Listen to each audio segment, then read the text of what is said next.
Kan kita itu sampah. Sampah, gila. Apa maksudnya? Inilah contoh betapa buruknya sistem pendidikan di negara kita. Tapi sekarang kita ngirim anak-anak S2 S3 ke Malaysia. That's something wrong. Iya. Iya kan? 128 tahun. Kita itu 128 tahun tertinggal. Presiden Prabowo Subianto akui anggaran pendidikannya terbesar, tapi masih banyak sekolah yang rusak.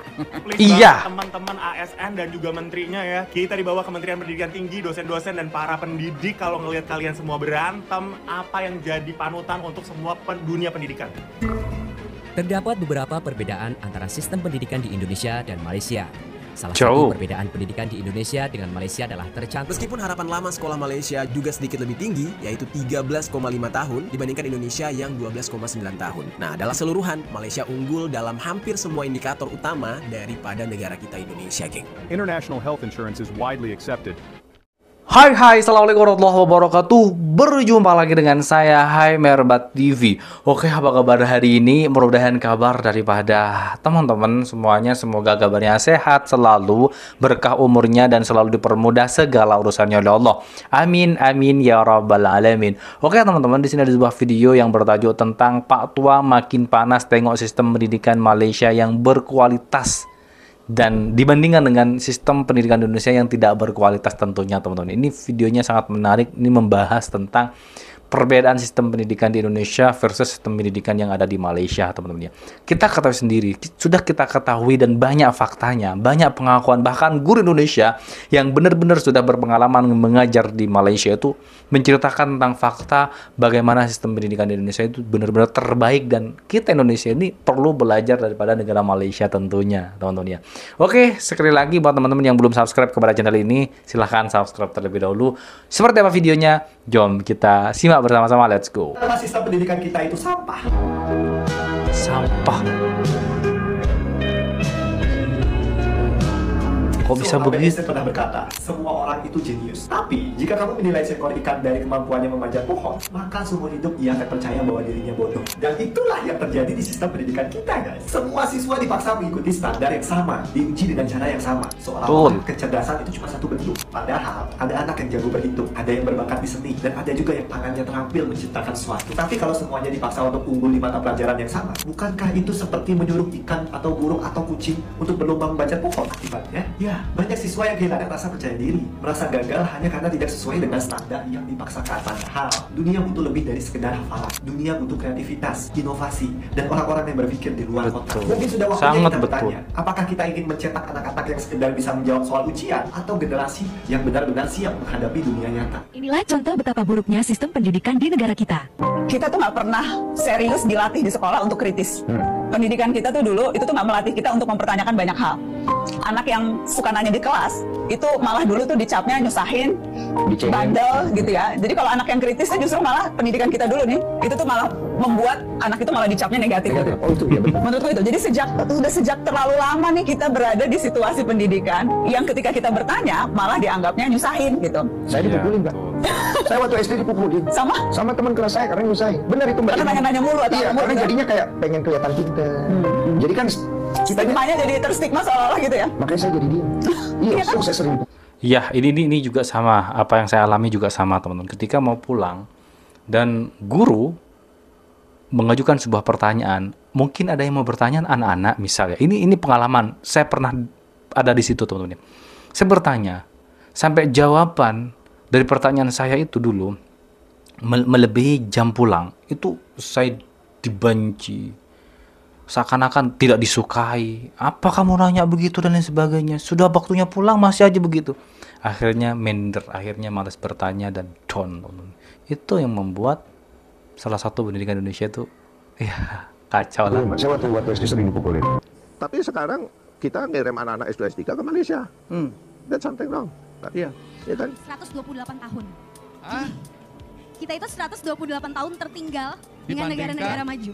dibandingkan dengan negara-negara maju. Kenapa sistem pendidikan di Indonesia terus-menerus memburuk? Jadi, beberapa tahun yang lalu, ada seorang profesor dari Harvard yang melakukan penelitian terhadap siswa berusia 15 tahun di Jakarta. Dan hasilnya adalah ternyata pendidikan di Indonesia sudah tertinggal 128 tahun dibandingkan negara-negara di Eropa. Terus dampaknya apa, Bang? Dampaknya ya jangan jauh-jauh deh. Lihat aja, saat ini itu ada sekitar 10 juta Gen Z yang lagi nganggur. Kuliah enggak, kerja juga enggak. Yang padahal harusnya Gen Z itu saat ini lagi ada di masa-masa produktif. Ini kan ya ironis, men. Terus juga pada awal tahun ini masih inget kan ketika Pak Jokowi kaget kalau ternyata tingkat sarjana di negeri ini tuh kecil banget. Bayangin, men, dalam data BPS 2023, itu anak yang lagi menjalani perkuliahan hanya sekitar 10,15%. Lihat deh, lebih banyak kan yang nggak punya ijazah sama sekali daripada yang kuliah, Pak. Nah, udah mau lulusan kuliahnya dikit, ditambah lagi pejabat pendidikannya bilang kalau seandainya kuliah itu kebutuhan tersier. Like, man, Presiden Prabowo Subianto akui anggaran pendidikannya terbesar, tapi masih banyak sekolah yang rusak. Itu jelas, teman-teman ya. Bukan sekolahnya yang rusak, Pak, tapi mental para pejabatnya yang rusak. Betul, sarafnya rusak. Besar itu dibuat untuk kehidupan pribadi. Iya, masuk Bang, masuk Bang. Ya, makanya sekolahannya juga rusak.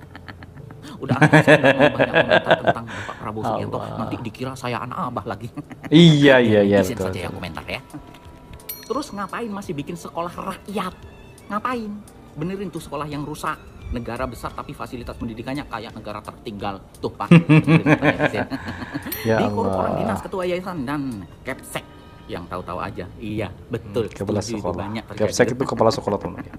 Mending Pak dana perbaikan sekolah dan bos sekolah itu langsung lewat pusat saja, jangan lewat Pemda. Kalau lewat Pemda dikorupsi ya, bupatinya, wali kotanya.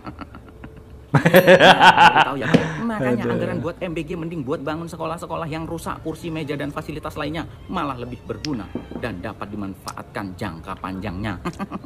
Betul, masuk. Setuju. Terus masih mau bikin sekolah rakyat, apa nggak jadi proyek? Kok sepemikiran ya saya dengan netizen ini ya. Kalau ada sekolah rakyat itu kayaknya proyek baru untuk para pejabat yang rusak. Akhirnya sekolahnya terus-terusan rusak. Pejabatnya rusak-rusak. Jadi jangan heran kalau sekolahnya juga rusak. Gimana menurut kalian? Komentar ya. Rusuh di Kementerian Pendidikan Tinggi, Sains dan Teknologi dari ASN-nya meminta menterinya untuk turun karena banyak bertindak kasar katanya dan menyalahi aturan lah gitu ya, main-main tangan dan segala macam, teriak-teriak. Well, to be honest, please banget teman-teman ASN dan juga menterinya ya. Kita di bawah Kementerian Pendidikan Tinggi, dosen-dosen dan para pendidik kalau ngelihat kalian semua berantem, apa yang jadi panutan untuk semua dunia pendidikan? Coba ya, duit kita semua, pajak-pajak sampai 12% dan segala macam yang kita bayarkan, semua pengabdian kita kepada dunia pendidikan, kalian di sana malah rusuh-rusuh dan gak kerja. Oh, gue bodo amat ya, menterinya beneran kasar atau mau gimana pun juga, tapi kan lo tahu sendiri menteri yang error-error juga tetap akan bercokol di posisinya. Kalau zaman Mulyono kemarin ya udah jelas lah, mulai dari Bahlil sama Budi Ari tetap dapat Bahlul itu. Jadi kalau sekarang jangan harap kayak menteri bakal di-replace atau bakal diganti. Tapi kalau misalnya lo galak atau otoriter terhadap ASN-ASN juga yang mungkin banyak terjadi mutasi atau mungkin perubahan-perubahan struktur segala macam, lo kerja yang bener aja udah. Ini udah berapa bulan nih dari pelantikan sampai sekarang, kerja yang bener. Pendidikan Indonesia udah urgent banget, boy. Urgent itu banget, masyarakat ya, guru-gurunya itu udah kagak diurus udah berapa lama, tolong dibenerin. Dari kemarin menterinya juga yang kepinteran ke Amerikaan juga kagak genah-genah, sekarang menterinya tambah banyak, ada 3 lagi dibagi dari Kementerian Pendidikan Tinggi ini dibagi-bagi lagi ya, yang profesor-profesor katanya yang semua pendidikannya udah pada tinggi-tinggi banget, udah jadi rektor lama banget, buruan kerja, buruan, jangan rusuh-rusuh. Kalau emang terjadi ketidakadilan atau mungkin terjadi penyalahan konstitusi, segera laporkan dan diurus, dan gimana kayak caranya. Tapi yang pasti jangan pada rusuh-rusuh doang dong, pada menyelamatkan pekerjaan mereka semua. Banyak banget ini masyarakat dan anak-anak didik kita yang kagak jelas karena aturan lu juga nggak jelas. Nggak jelas. Apalagi tuh segala macam kurikulum merdeka yang kagak kelar, segala macam goftek lah, segala macam apa yang mau teknologi, semuanya duitnya dikeluarin, abis itu digagalin. Terus sekarang menterinya ganti lagi, tekniknya ganti lagi, ntar caranya ngajarin ganti lagi, ujian nasional mau dikeluarin lagi, duit lagi semua. Lu cuma pada nyari duit doang, enakan kan posisi lu nggak mau dimutasi nih, ntar nggak mau dipindah sana, nggak mau pindah sini. Menterinya juga nggak mau kehilangan proyek-proyek, itu aja yang lu pikirin. Masalahnya dunia pendidikan Indonesia kagak ada juntrungannya, visi misinya apa? Kita mau bagaimana sekarang? Dosen-dosen juga kagak jelas, LPDP-nya juga nggak jelas. Gue udah sampai pusing banget yang ngurusin ya. Ini dunia pendidikan kagak ada yang ngurusin. Padahal akhlak dan juga aturan-aturan negara ini dan juga masa depan negara ini bertumpu pada pendidikan Indonesia. Orang dikasih makan bergizi, abis itu kagak ada pendidikannya juga kagak guna. Lu jangan pada rusuh aja sono, bentar lagi udah ujian nasional, bentar lagi udah penerimaan murid baru, bentar lagi udah angkatan-angkatan baru datang lagi. Gimana nih caranya pemerintahan Prabowo bisa menjalankan edukasinya dengan benar? Padahal ya lo tahu budget yang diserap oleh kementerian lo itu gede banget, tanggung jawab lo double loh. Itu uang masyarakat, uang rakyat sama ilmu. Ilmu itu pahala yang dititipkan sama Tuhan. Nah lo pahala sama duitnya lo yang tanggung jawab. Ini tanggung jawab ya kalau misalkan Indonesia nggak pinter-pinter ke depannya. Semua yang pinter-pinter jadi diaspora. Ini semua gara-gara ini nih. Kementerian Pendidikan kagak pernah genah. Terdapat beberapa perbedaan antara sistem pendidikan di Indonesia dan Malaysia. Jauh. Salah satu perbedaan pendidikan di Indonesia dengan Malaysia adalah tercantum dalam kurikulum yang diajarkan di kedua negara tersebut. Jauh banget. Berikut adalah beberapa perbedaan utama antara pendidikan di kedua negara. Struktur sistem pendidikan. Di Indonesia, sistem pendidikan terdiri dari pendidikan dasar, meliputi 6 tahun sekolah dasar dan 3 tahun sekolah menengah. Pendidikan menengah meliputi 3 tahun sekolah menengah atas atau 3 tahun sekolah menengah kejuruan. Dan pendidikan tinggi meliputi sarjana, magister, dan doktor. Di Malaysia, sistem pendidikan terdiri dari pendidikan prasekolah. Pendidikan dasar meliputi 6 tahun sekolah rendah. Pendidikan menengah meliputi 5 tahun sekolah menengah atas dan pendidikan tinggi. Kebebasan beragama. Di Indonesia, kebebasan beragama diakui dan dijamin dalam konstitusi dan siswa memiliki kebebasan untuk memilih agama yang ingin dipelajari. Masya Allah. Di Malaysia, Islam adalah agama resmi dan pendidikan Islam menjadi bagian integral dari ini yang bagus sekolah-sekolah. Ya. Ada kacau Indonesia ini. Bahasa pengantar. Di Indonesia, bahasa pengantar di sekolah adalah 1. Bahasa Indonesia. Di Malaysia, terdapat 3 bahasa pengantar di sekolah, yaitu bahasa Malaysia atau Melayu, bahasa Inggris dan Mandarin atau Tamil, tergantung pada jenis sekolah dan kurikulum yang diikuti. Orang Cina Malaysia misalnya, mereka bersekolah di sekolah dengan bahasa pengantar Mandarin. Orang India juga demikian. Mereka bisa bersekolah di sekolah yang menggunakan bahasa pengantar yang mereka mau, bahasa Tamil misalnya. Di Malaysia ada yang namanya sekolah Cina atau sekolah India.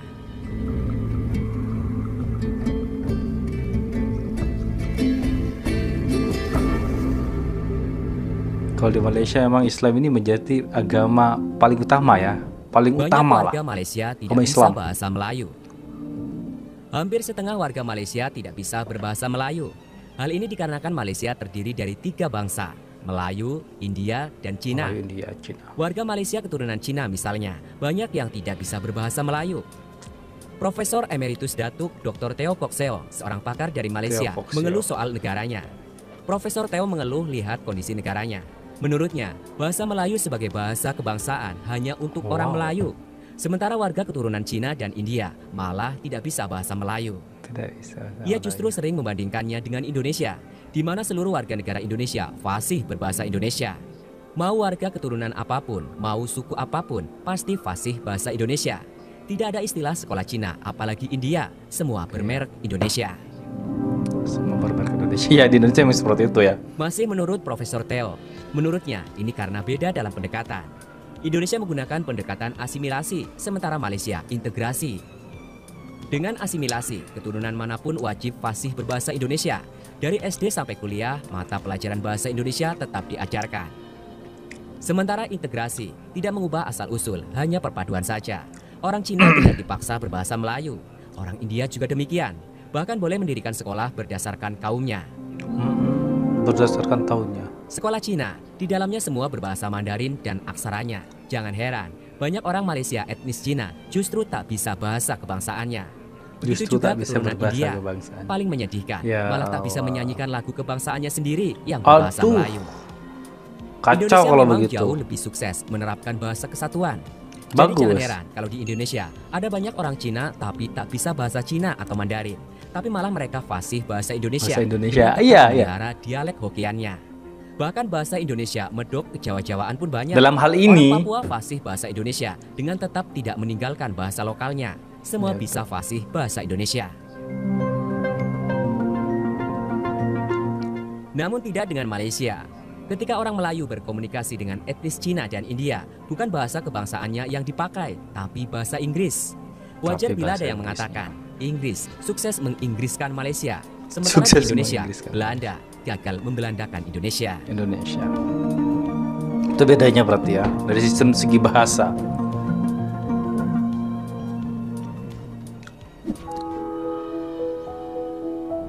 Bahasa Melayu di Malaysia.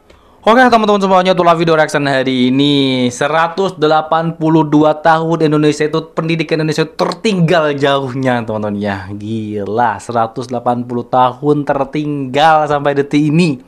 Kacau pendidikan Indonesia ini, rusak teman-teman ya. Siapa yang merusak pendidikan Indonesia? Ini pemerintahan. Apalagi di pemerintahan Mulyono kemarin, kacau balau, kurikulumnya diganti dalam setahun 100 kali mungkin ya. Oh enggak mungkin beberapa kali teman-teman ya. Ganti satu kurikulum ini membutuhkan biaya yang sangat mahal sekali. Tapi apa yang terjadi? Tidak ada perubahan sama sekali teman-teman ya. Bayangkan kualitas dan fasilitas pendidikan Indonesia itu hancur padahal dana sudah masuk untuk memperbaiki sekolah. Tapi apa yang terjadi? Banyak sekolah-sekolah yang membutuhkan dana teman-teman ya. Tidak terawat, seakan-akan sekolah itu sudah tidak dipakai padahal dipakai. Saking nggak terawatnya loh. Padahal dana di pemerintah itu masuk teman-teman. Tapi masuk kemana? Ya masuk ke kantong pribadi pemerintah, seperti itulah. Kenapa Indonesia itu kalah jauh dengan Malaysia? Ya dari pemerintahannya saja seperti ini. Seharusnya kita seperti Malaysia, angka korupsi itu rendah teman-teman ya. Karena mereka takut dengan undang-undang. Bayangkan di Indonesia undang-undang, aturan sampah saja mereka nggak berani mereka buang sampah sembarangan, apalagi ya hal sekecil saja mereka anggap sepele, apalagi yang nggak tahu lah saya mau. Ya, yang jelas Malaysia lebih unggul daripada Indonesia dalam sistem pendidikan teman-teman ya. Oke, itulah video reaction hari ini. Buat teman-teman yang suka, silahkan bantu like, comment, and share, dan subscribe. Baik, kita akhiri. Wassalamualaikum warahmatullahi wabarakatuh.